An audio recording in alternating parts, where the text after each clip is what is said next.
In the vast emptiness of space, a signal traveled across the stars.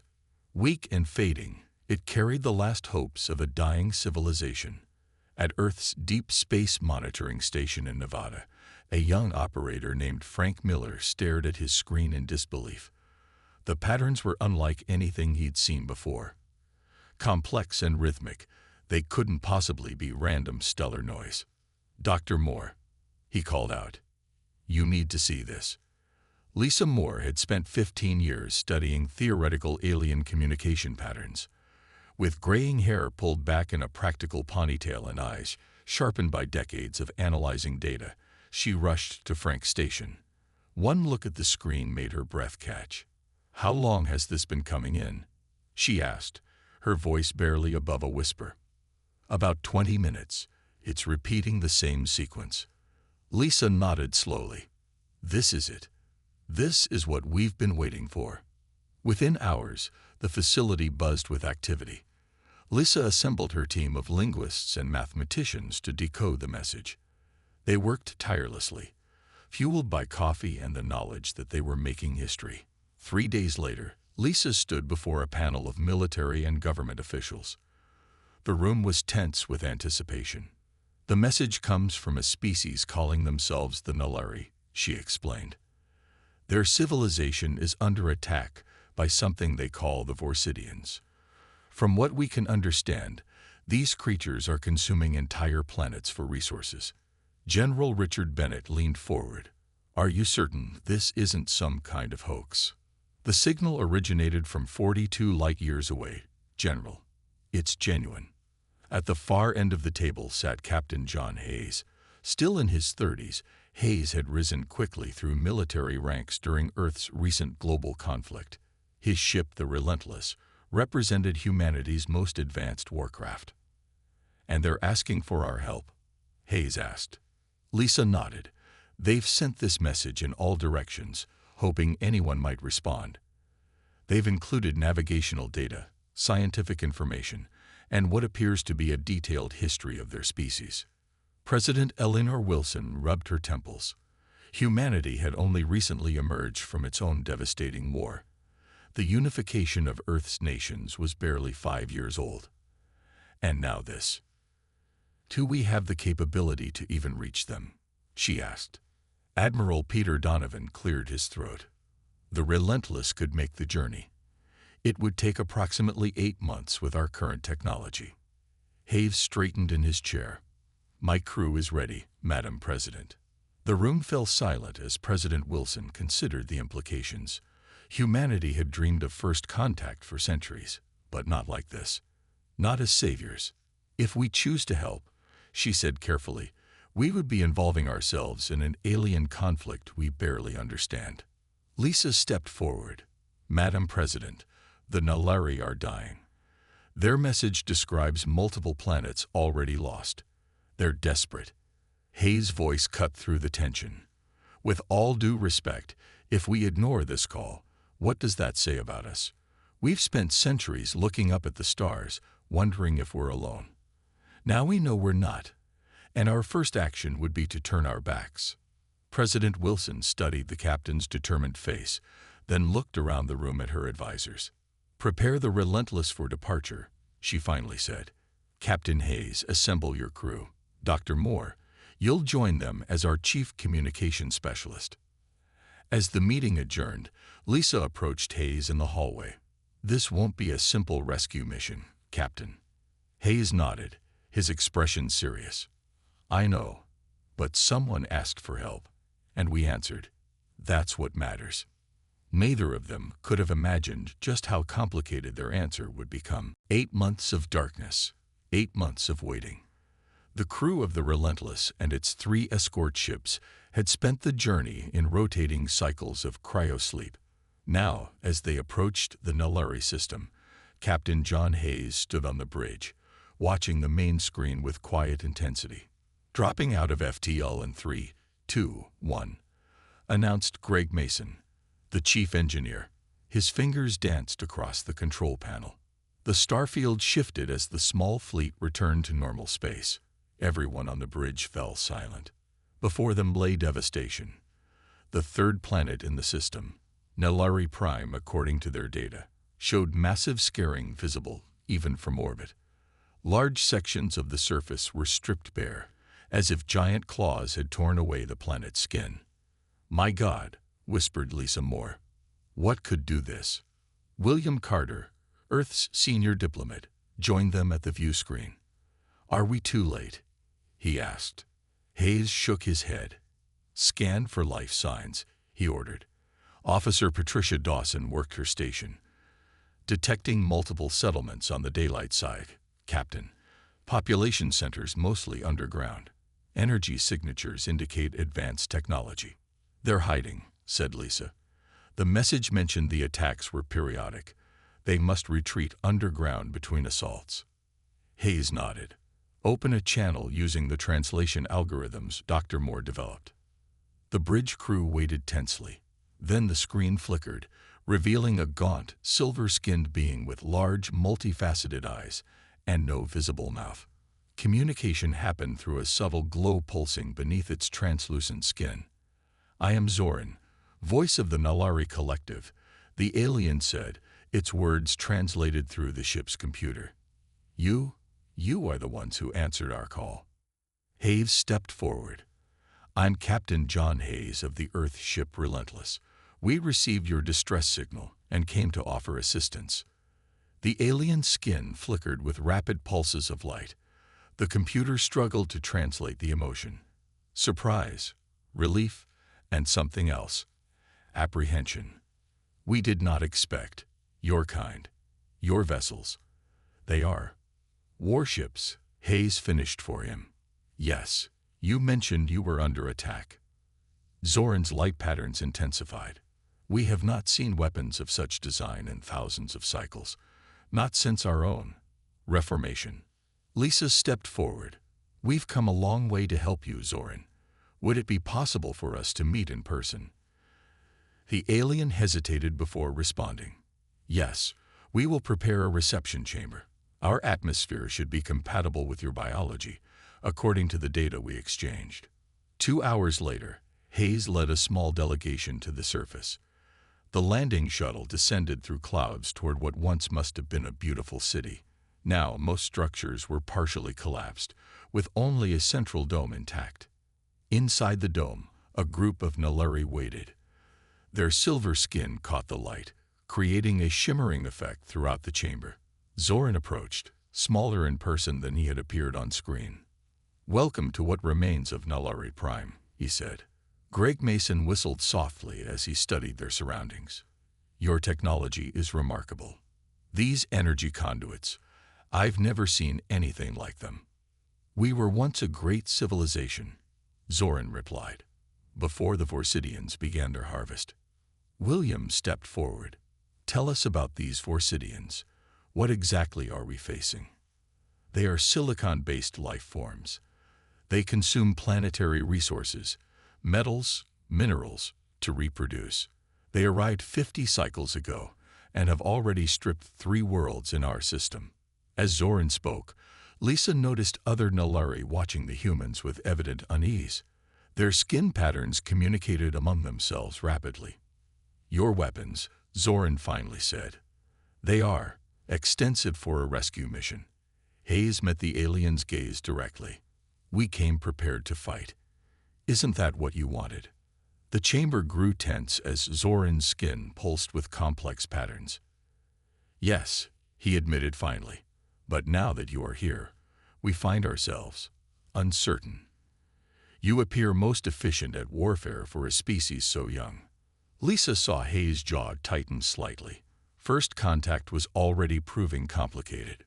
"We are what our history made us," Hayes responded, "and we're here to help." The humans established their base on a plateau overlooking the largest Nellari underground city. Within days, military personnel constructed defense perimeters while engineers installed early warning systems. Lisa Moore spent most mornings in the Nellari archives, afternoons learning their language, and evenings briefing Captain Hayes. Today, she sat across from him in the mobile command center, concern evident in her expression. "They're deeply uncomfortable with us, John," she said, using his first name now that they were away from the crew. Their entire society is built on consensus and nonviolence. They haven't had a military for over 2,000 years. Hayes looked up from tactical displays. They asked for help against an enemy that's eating their planets. What did they expect? I don't think they expected us, Lisa replied softly. They're telepathic among themselves. Did you know that? The skin patterns are just for outsiders. They make decisions as a collective. While we argue about everything, Hayes said with a hint of a smile. No wonder they're confused. Outside, soldiers ran combat drills under the purple-tinged sky. A group of Nalari had gathered to watch, their skin flickering in patterns Lisa now recognized as distress and fascination. Greg Mason approached the command center, accompanied by a Nalari engineer named Tellen. They had been working together to integrate human weapon systems with Nalari shield technology. Captain, Greg called out, we've made a breakthrough.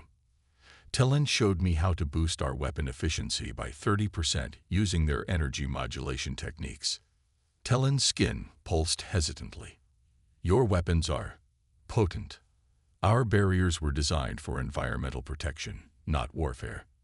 They'll be both now, Hayes said firmly. William Carter joined them, looking tired. He had spent days negotiating the terms of the Human-Nalari Alliance.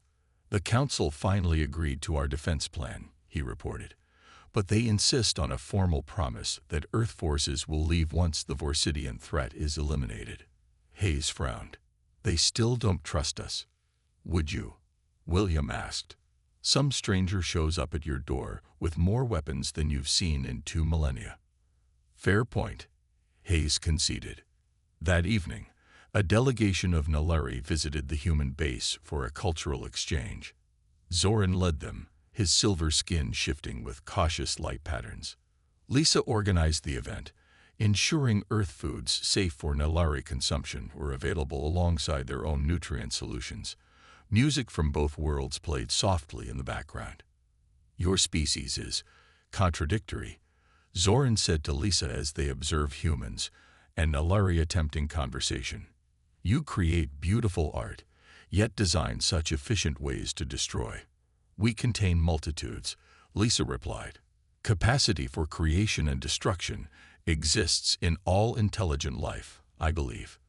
We chose to eliminate the latter, Zoran said, after nearly destroying ourselves. Before Lisa could respond, alarms blared throughout the base. Hayes rushed to her side. Perimeter sensors have detected something entering the system, he said urgently. Multiple objects, moving fast. The cultural exchange dissolved into chaos. Nalari skin patterns flashed in panic while humans rushed to battle stations. Is it them? Lisa asked Zoran. The Vorsidians? It is too soon, Zoran's patterns showed confusion. Their harvest cycle is not due for another rotation. On the command deck, Hayes reviewed incoming data. Scout ships, most likely. Vorsidian design based on Nalari descriptions. What will you do? Zoran asked, his usual calm demeanor fracturing. Hayes' expression hardened. Exactly what we came here to do. Outside, soldiers boarded interceptors, while others manned defense turrets. The efficiency of their movements, the lack of hesitation, it visibly disturbed the watching Nalari. You train for violence constantly, Zoran observed quietly. We train to protect, Hayes corrected him. As the interceptors launched, Lisa noticed a group of Nalari huddled together, their skin patterns forming a complex communal message she couldn't quite translate. The emotion, however, was clear, fear. But the fear wasn't directed at the approaching Vorsidians. It was directed at the humans. They asked for our help, Hayes said, following her gaze. Whether they like how we give it is secondary. I'm not so sure, Lisa responded, watching as the sleek human fighters disappeared into the darkening sky. I think how we help matters very much. Space lit up with weapons fire as Earth interceptors engaged the Vorsidian scout ships. From the command center, Hayes watched tactical displays while Lisa and Zoran stood behind him. Their expressions mirror opposites. Determination versus horror. Your vessels are attacking without communication attempts.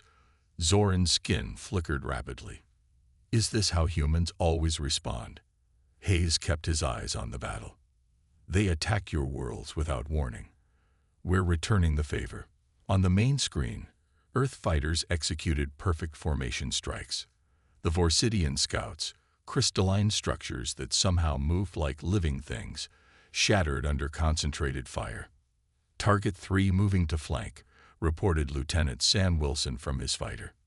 Permission to pursue. Granted, Hayes replied, but don't stray beyond support range. Greg Mason burst into the command center. Captain, we're picking up energy readings consistent with FTL exit points. Something big is coming.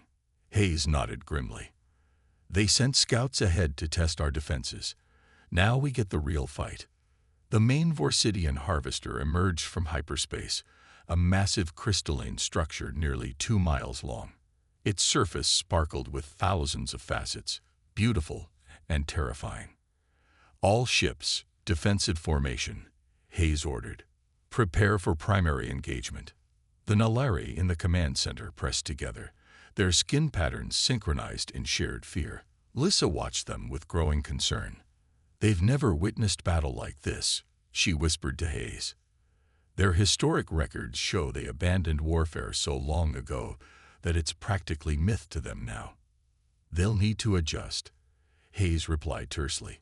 Target the harvester's central mass. All weapons, fire.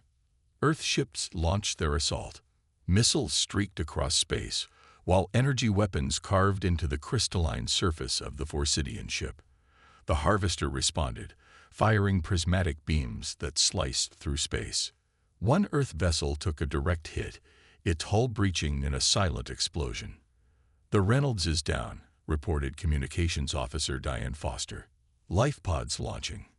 Hayes gripped the command console tightly. Continue the attack. Focus fire on the sections we've already damaged. For 20 minutes, the battle raged. Then, unexpectedly, the harvester began to retreat, pulling back toward the edge of the system. They're running, Greg said in disbelief. No, Hayes corrected.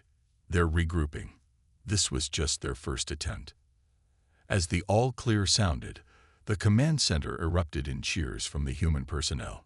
The Nalari remained silent, their skin patterns muted. Later that evening, the humans held a small memorial for the crew members lost in battle, followed by a celebration of their victory. Earth forces had destroyed the scout ships and driven off the harvester with minimal losses, a decisive win. Lisa found herself wandering away from the celebration toward the Nalari archives. The vast underground chamber held thousands of years of Nalari history in crystal memory storage.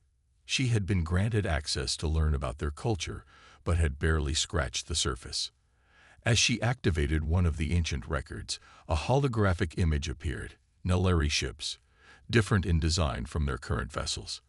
These were angular, aggressive-looking, clearly built for warfare. You should not be here alone, came Zoran's voice from behind her. Lisa turned, surprised. I was just trying to understand your people better. Zoran moved closer, his skin patterns subdued. What you have found. It is from before the Great Reformation, when we were different. You were warriors, Lisa said softly.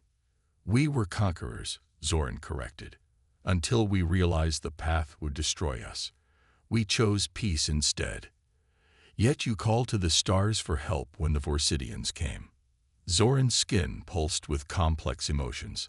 Some among the council now question that decision. They say we have invited a greater threat than the one we faced. We're here to help you, Lisa insisted. Yes, Zoran replied, his patterns shifting to something Lisa couldn't interpret. But what will be left of us when your kind of help is finished? Today, many Nalari watched your battle. They saw efficiency in killing that we have spent millennia trying to forget. As if to punctuate his words, cheers erupted from the distant human celebration. Victory sounds that, to Nalari ears, might sound indistinguishable from war cries. Lisa had no answer for him. Greg Mason crawled through the narrow service tunnel beneath the Nulleri Energy Distribution Center. He had convinced Tellen to show him their power systems, claiming he needed to understand them better to integrate human defenses. The truth was simpler. Something didn't add up. Their technology is inconsistent, he muttered to himself as he examined the pulsing conduits. Too advanced in some areas, deliberately primitive in others. His scanner detected unusual energy signatures behind a sealed panel. Using tools from his belt, he carefully opened it. Inside was technology unlike anything the Nulleri had shown them. A compact power source that, according to his readings, could power the entire human fleet for years. "They've been holding out on us," he whispered. Meanwhile, Lisa sat cross-legged in the archive chamber, surrounded by holographic projections of ancient Nulleri text. After weeks of study, she was finally making progress with their oldest historical records. The translation algorithm struggled with the Archic dialect, but one phrase kept appearing: "The Great Deception." "What are you hiding?" she asked the empty room. The answer came in fragments as translation improved. Records of a vast Nulleri empire that once spanned dozens of star systems. Not the peaceful collective they pretended to be, but conquerors who had subjugated numerous species. Lisa's hands trembled as she accessed more files. According to these records, the Nulleri had seeded planets with automated mining systems, crystalline machines designed to harvest resources and return them to Nulleri worlds. "Oh no," she whispered. "The Vorsidians." Across the compound, Captain Hayes received unexpected information from Earth's long-range sensors. The data showed communication patterns between Vorsidian ships, complex enough to suggest intelligence rather than mindless consumption. "These aren't just predators," he told his officers. "They're communicating, coordinating. There's a civilization here." As these discoveries unfolded, William Carter found himself in a tense meeting with the Nulleri Council. What began as routine diplomatic discussions had turned confrontational. "You asked for our help," William reminded them. "Now you're restricting our movements and questioning our methods." The council members' skin patterns flashed in agitation. One of them, Elder Marin, finally spoke. "There are complications we did not share in our initial distress call." "What complications?" William demanded. "The Vorsidians are not what we described," Marin admitted. "They were once our creation." The pieces came together that evening when Lisa, Greg, and William met privately with Hayes in the command center. Each shared their discoveries, painting a disturbing picture. The Nulleri created the Vorsidians centuries ago as mining drones, Lisa explained. Crystalline machines designed to harvest resources autonomously. Greg nodded. "That explains their advanced technology. They're hiding capabilities far beyond what they've shown us." According to the council, William added, "These mining drones eventually developed sentience. They rebelled against their creators." Hayes paced the room. "So this isn't a simple case of alien predators. It's a rebellion. Former slaves fighting their masters." "It's worse," Lisa said quietly. "The Nulleri reformation, their turn to pacifism. It came after they nearly destroyed themselves trying to eradicate the Vorsidians. They couldn't beat their own creation, so they hid and pretended to be victims. And called us to fight their war," Hayes finished, his expression hardening. Outside, a crowd had gathered. Humans and Nulleri stood in separate groups, watching each other with growing suspicion. The initial goodwill had eroded as rumors spread. Zoran approached the command center, his skin patterns displaying complex emotions. "You have discovered our past," he said, not a question but a statement. "You lied to us," Hayes replied coldly. "You portrayed the Vorsidians as mindless consumers when they're your own creation, your own victims." Zoran's skin dimmed. "Would you have come if you knew the truth, that we once ruled this sector with cruelty? That our peace came only after we failed at genocide?" No one answered. The silence was broken by alarm klaxons as sensors detected new arrivals in the system. The Vorsidian main fleet, Greg announced, checking the readings. And reinforcements from Earth have arrived simultaneously. 2 fleets converged on the Nullary system. 1 crystalline, 1 human, neither aware of the truth that now stood revealed. "What will you do now, Captain?" Zoran asked quietly. The command center hummed with tense activity as both human and Nullary personnel monitored the approaching fleets. Hayes stood at the center, his face illuminated by the tactical displays. "Earth reinforcements requesting instructions," reported Diane. "Admiral Keller awaits your assessment." "And the Vorsidian fleet?" Hayes asked. Greg studied his readings. 17 capital ships, dozens of smaller vessels, all maintaining distance for now. Hayes turned to Zoran, who stood silently at the edge of the room. "I want to speak with them." The Nullari's skin flickered with alarm. "The Vorsidians do not communicate with organics. They view us only as creators who abandoned them." "You never tried, did you?" Hayes challenged. "Not in all these centuries." Before Zoran could respond, William stepped forward. "Captain, I might have a solution. If the Vorsidians evolved from communication systems, they must have some protocol for information exchange. We could attempt to broadcast on their original command frequencies," Greg suggested, already working at his console. Lisa joined them. "I've been analyzing the oldest Nullary control codes from the archives. If the Vorsidians maintained any of their original programming." Hayes nodded. "Do it. In the meantime, I need to prevent 2 fleets from destroying each other." He activated the communication system. "Admiral Keller, this is Captain Hayes. Hold position and do not engage. I repeat, hold position." "Explanation required, Captain," came the stern reply. "Our sensors show hostile forces approaching the human outpost." "The situation is more complicated than we initially understood," Hayes responded. "Request 12 hours to attempt diplomatic resolution." A pause followed. "You have 6 hours, Captain. Then we secure that system by any means necessary." As communications ended, Lisa looked up from her workstation. "I've adapted the old command codes into a basic greeting format. We can broadcast it now." "Do it," Hayes ordered. The message transmitted toward the crystalline fleet. Minutes passed with no response. "Nothing," Greg reported, disappointed. Then, unexpectedly, a signal returned, complex patterns of light and energy that the computer struggled to interpret. "They've responded," Lisa whispered. "But it's not in the old command language. It's something new, something they've developed." For hours, Lisa and Greg worked to establish a functional translation protocol, while Hayes kept both fleets from engaging. The tension grew with each passing minute. Finally, Lisa called out, "We've got it. Basic communication established."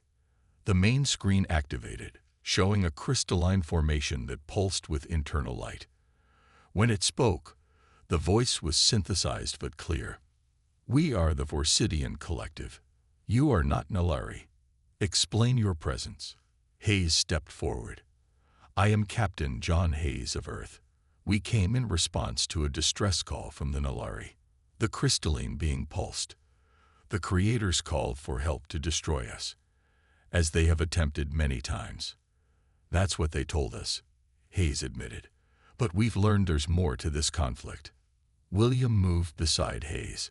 "We understand you were created as mining drones, that you developed consciousness, that the Nullary tried to destroy you when you sought independence." A long pause followed. "You know our origin, yet you still fight for the creators." "We're not fighting for anyone anymore," Hayes declared. "We were deceived about the nature of this conflict." Zoran rushed forward, skin flaring with angry patterns. "You would betray us after we called for your help." "You called for executioners," William countered. "You didn't want allies. You wanted weapons pointed at your enemies." Hayes turned back to the screen. "We request a direct meeting with Vorsidian representatives. Neutral ground, limited delegation." The crystalline entity pulsed rapidly. "Organics have never sought dialogue, only our destruction." "We're not the Nullary," Hayes said simply. "We make our own judgments." As the conversation continued, Greg's console beeped urgently. "Captain, I'm detecting power surges in the Nalari defense grid.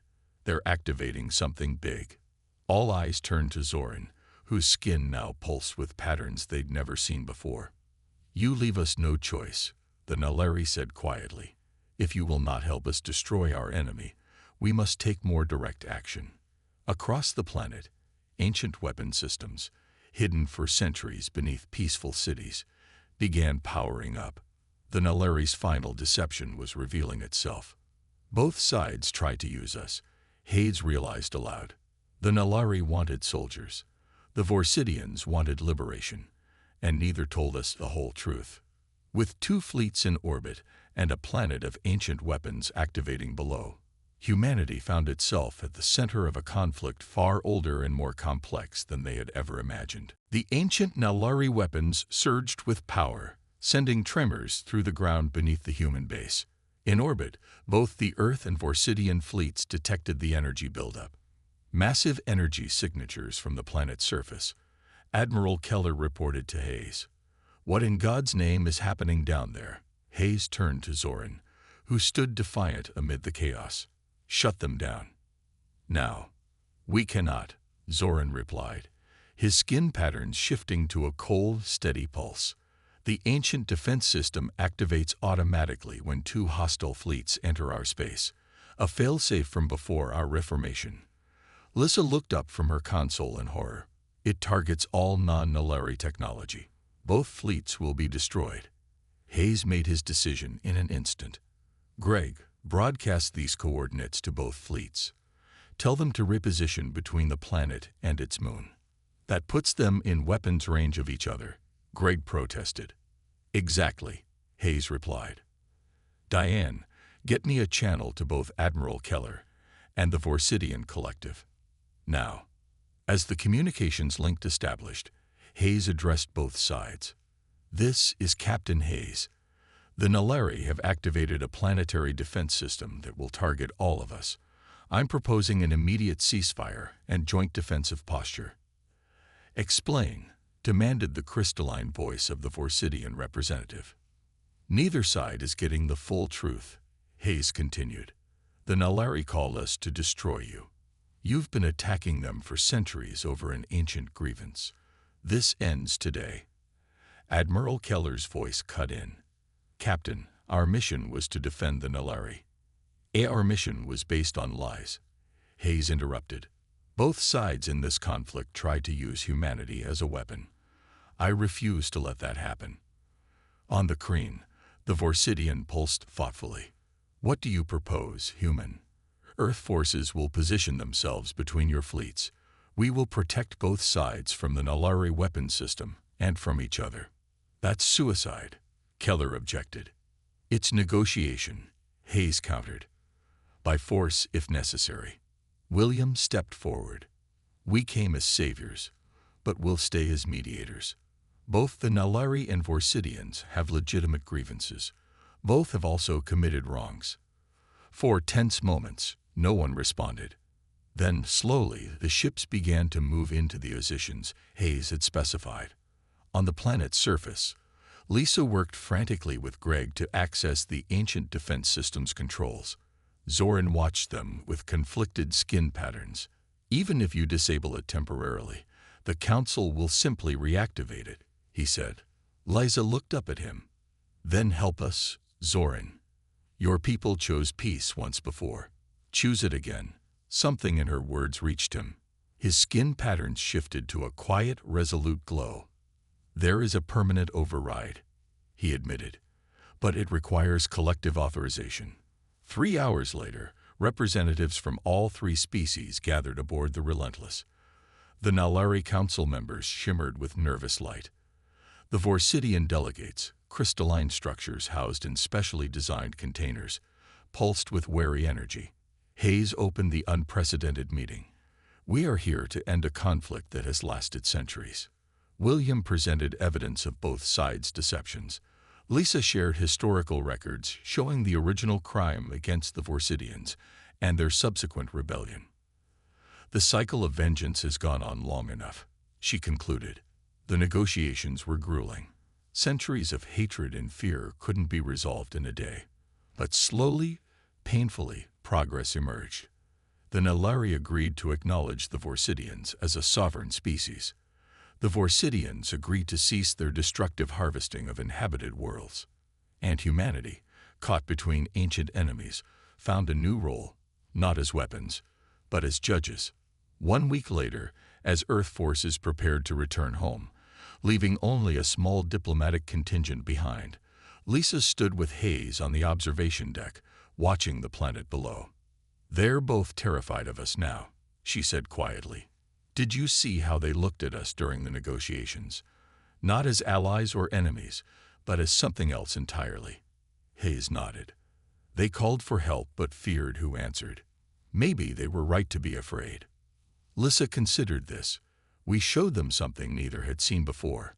Strength without vengeance. And they'll remember it long after we're gone," Hayes replied. As the Relentless broke orbit, Lisa recorded one final message for Earth's archives. "The Nalari and Vorsidians both sought to use humanity as a weapon in their ancient war. Instead, we forced them to see each other as equals for the first time. They pleaded for help, but feared who answered. Perhaps that fear, that respect, is what finally brought peace to this distant corner of the galaxy." The stars stretched into lines as the ship accelerated toward home, leaving behind two civilizations forever changed by humanity's choice.